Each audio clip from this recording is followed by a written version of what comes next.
Okay, let's just dive right into this. We are looking at a huge clash between a top AI company and the US government. And what it reveals is this massive, unregulated problem right at the heart of our world today. I mean, what happens when our most powerful technology completely outpaces the law? Our story really kicks off on a specific day, February 27th, 2026. The President of the United States drops this absolute bombshell, publicly banning a leading American AI company, Anthropic. And look, this wasn't just some late-night post. This was a formal executive order that sent total shockwaves through the tech and defense worlds. The big question is, how on earth did we get here? So to really get to the bottom of this, we've got to look at that inciting incident. This was an unprecedented executive action that kicked off a really high-stakes standoff between Silicon Valley and Washington, D.C. And it wasn't just a simple ban. The administration went a step further and designated Anthropic a supply chain risk. Now, you have to understand, that's a label normally reserved for foreign adversaries. This effectively blacklisted the company, ordering all military contractors to completely sever their ties. So what could possibly justify such a drastic move?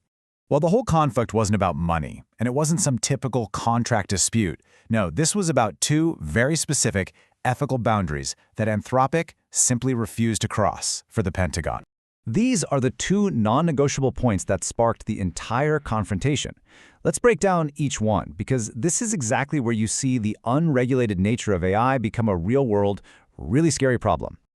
Okay, first, let's talk about mass surveillance. Anthropic's big concern wasn't just about government spying in general, but how it happens in our digital age. You see, they argue that while the government can't just get a warrant to tap your phone, it can legally go out and buy these massive troves of your private data from data brokers. Your search history, your location data, it's all for sale. And when you feed that ocean of data into a powerful AI, you get a surveillance machine that our laws, like the Fourth Amendment, were just never ever designed to handle.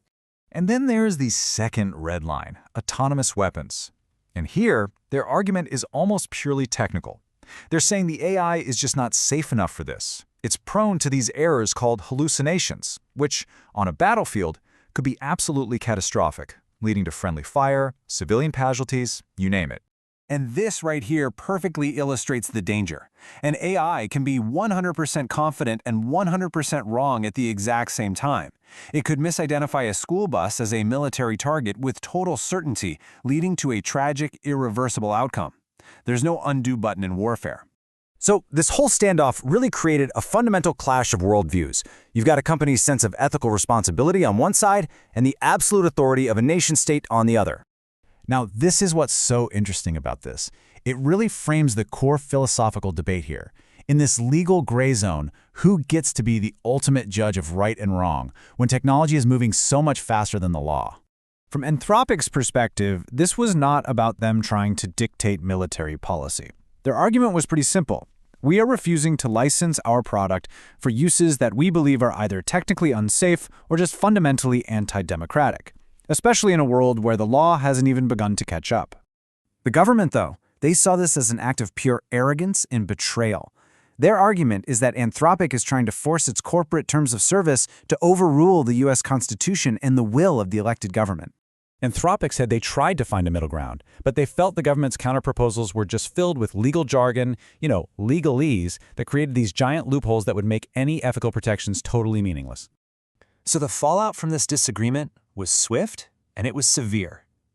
But it was followed by a pretty surprising twist that makes this whole mystery even deeper.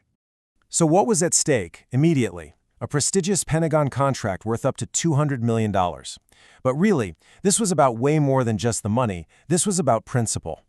The government's reaction became intensely personal.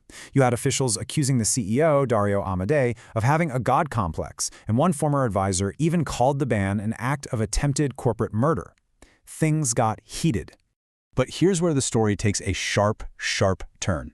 I mean, the ink was barely dry on Anthropic's ban when its main rival, OpenAI, swoops in and announces it's just secured a new deal with the Pentagon. And here is the crucial point. OpenAI CEO Sam Altman publicly stated that their new contract includes the very same red lines that got Anthropic banned in the first place. So, why was one company punished and the other rewarded? It really makes you wonder if the fight was about principles at all, or if it was really about demanding total submission. This entire case just zooms out to expose one of the central questions of our time, a question, by the way, for which our legal system currently has no clear answer. You know, the company really sees its role here as a temporary guardian. They're basically arguing that ultimately the U.S. Congress, not a private company, should be the one setting these rules. But they also acknowledge that Congress is, let's say, not the fastest-moving institution in the world. So this leaves us in this kind of dangerous vacuum. The conflict between Anthropic and the Pentagon shows us that neither corporations nor the military alone can be the impartial judge of AI's morality.